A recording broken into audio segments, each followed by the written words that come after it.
Okay, an isosceles triangle has an area of 125 feet squared. We're given the area. What we're trying to find is some other piece of information. They say the base is 16 feet. What is the length of each leg? Let's sketch it. This is an interesting one that we really should be sketching. So let's take our triangle. Let's make a triangle here. Let's draw that, that, that. And I can make some little adjustments to my triangles to make them neat. Okay.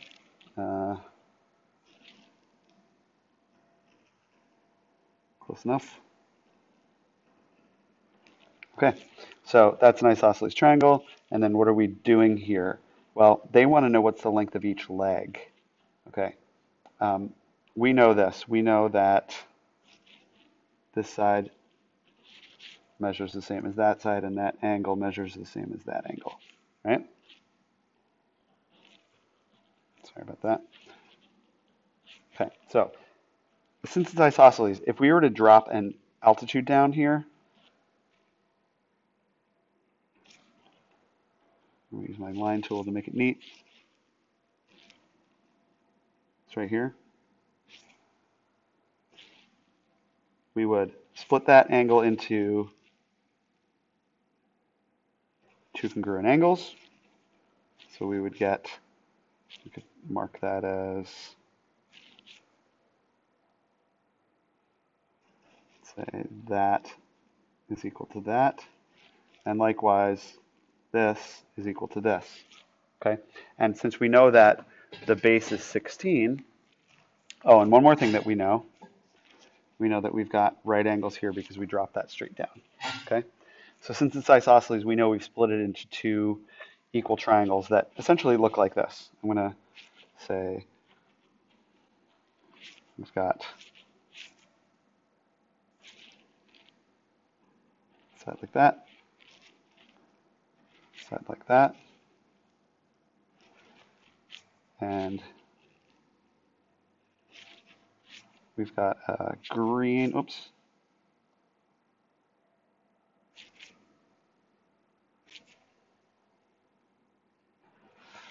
that.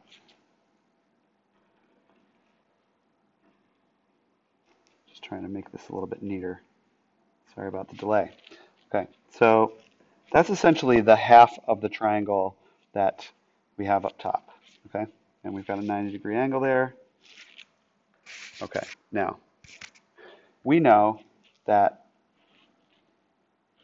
we've got a base of 16 here, so we can say, okay, if this whole thing across is 16, then we know the portion, one portion of it is 8. We know that that is 8.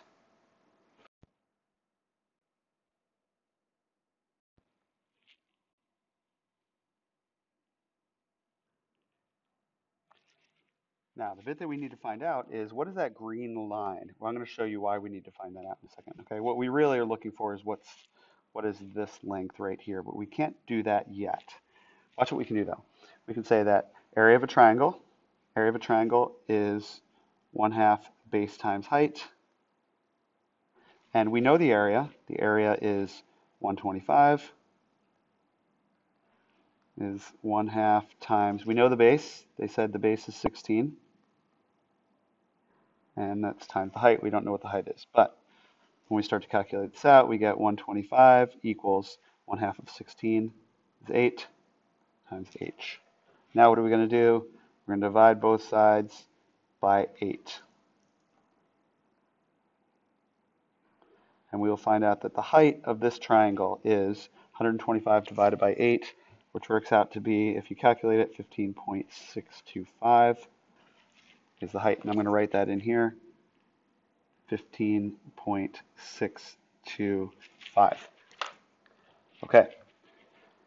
Seems like it's a lot of work, but we're fine so far. Really what we needed to do is simply find that height, and then what we can do is use the Pythagorean theorem since we have a right angle. So I'm going to erase all this work here to find what that height was.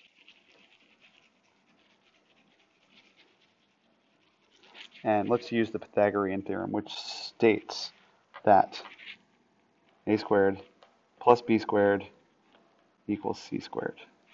Okay, so if we do a squared, let's use the two legs of the triangle.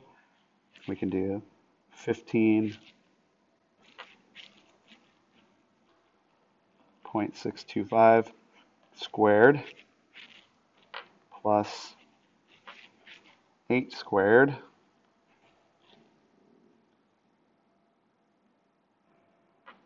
equals c squared.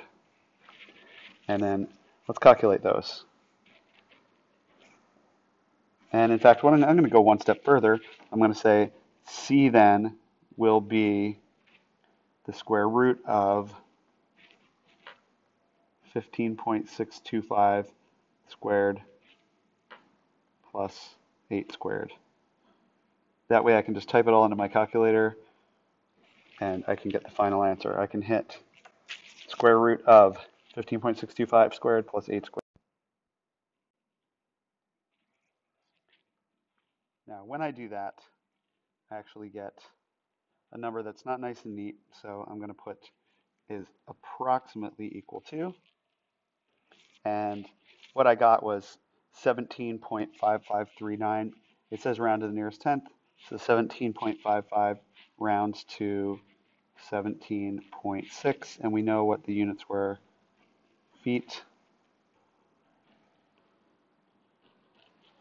and that is our answer. So that is answer